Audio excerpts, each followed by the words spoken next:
Welcome to Guide Guru. We hope this video helps. Use 2 large eggs and 1 tablespoon of water per serving. Crack eggs into a bowl, add 1 tablespoon of whole milk and 1/8 teaspoons salt plus a pinch of pepper. Whisk vigorously for about 30 seconds until the mixture is uniform and slightly frothy.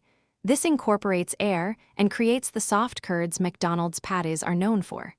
If you prefer, use a fork and strain the mixture through a fine sieve to remove chalazi and large bubbles for a smoother texture before cooking. Whisk vigorously for 30 seconds until uniform and slightly frothy.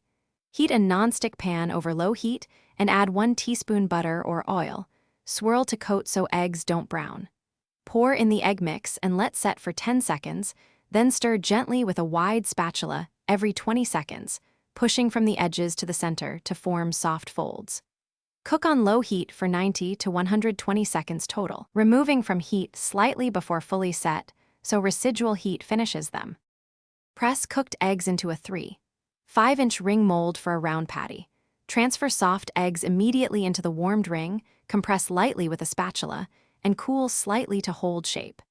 If preparing multiple patties, hold finished patties at 140 degrees F for up to 20 minutes in a low oven or insulated container to maintain texture without overcooking.